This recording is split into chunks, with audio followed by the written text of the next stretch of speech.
A gente começou o programa fazendo exatamente uma avaliação a respeito aí do primeiro turno passado e o impacto que de fato trouxe o uso da inteligência artificial na propagação da fake news, né? O TSE se apresentou bastante temeroso em relação a isso, com regramento, alerta, pautando inclusive o tema como o fundamental, o principal para essas eleições.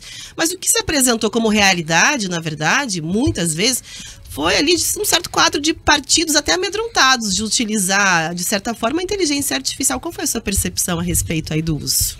A gente tem um cenário a respeito do que foi colocado pelo TSE lá atrás, quando eles publicaram, não é, todo o regramento do período eleitoral.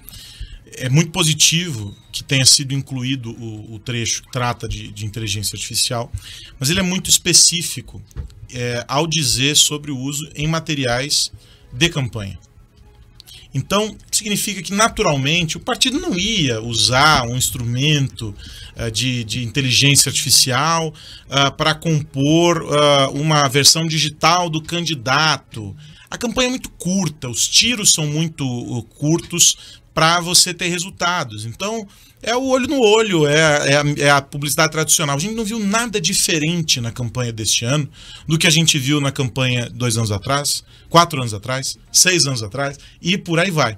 A metodologia é a mesma, a estrutura dos materiais é a mesma. A inteligência artificial entrou onde nessa brincadeira?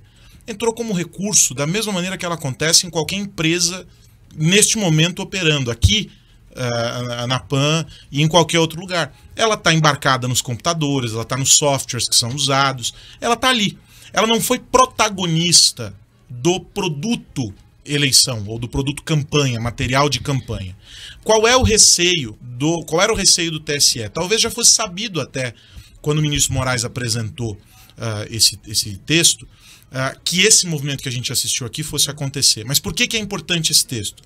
Porque o uso nocivo da inteligência artificial, com o que a gente chama de deepfake, que é a construção de imagens que mimetizam um cenário real, mas que na verdade são produtos mentirosos, são construções falsas. O uso da deepfake se dá num ambiente fora daquilo que está no CNPJ da campanha. Ele não vai vir no material do candidato. Ele vai vir feito por um, entre aspas, militante, por um grupo externo, que é aquilo que circunda o ambiente do debate político, que não está no mainstream. E aí ele é nocivo por quê? Porque ele é feito numa camada abaixo daquela que a gente consegue observar como controle, não está na mídia, né, oficial, nos veículos de imprensa que trabalham com apuração, com ponto, contraponto, etc. Está no submundo da rede social e é mais difícil de alcançar. Então esse texto é importante por quê? Porque à medida em que eu tenho o candidato proibido de usar alguns expedientes, eu consigo identificar que tudo aquilo que foi produzido usando isso não era da campanha e, portanto, ele é criminoso por definição. É mais ou menos a ideia do carimbo para dizer que um conteúdo é produzido por inteligência artificial. Qual a expectativa do legislador? Não que todo mundo olhe e diga, isso aqui foi feito com inteligência artificial. Não, mas para que seja possível identificar aqueles que não são, que no caso são a minoria.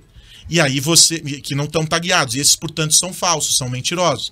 E aí você começa a separar o joio do trigo. O espírito dessa legislação foi esse. A realidade foi exatamente aquela que se esperava. E qual é o grande problema disso? As plataformas elas foram colocadas num papel de definidores da verdade que não cabe a elas. O que é certo e o que é errado? O que é notícia e o que é opinião? As plataformas passaram a legislar sobre isso e aí elas foram consagradas ali com um poder muito maior do que elas. O Google não produz uma única linha de conteúdo. O Google aglutina conteúdo produzido pelo mundo inteiro, mas ele não escreve uma única linha de conteúdo. O Instagram não produz uma única linha, um único vídeo, uma única foto. Como é que ele pode ser capaz de dizer se aquilo tem que ficar no ar ou não? O que tem que dizer é a lei. E eles precisam ser mais ágeis no processo de responder às autoridades e esse trânsito para isso funcionar. Durante o período eleitoral isso funciona um pouco melhor. Por quê? Porque os prazos correm mais rápido. Você tem 24 horas para tirar.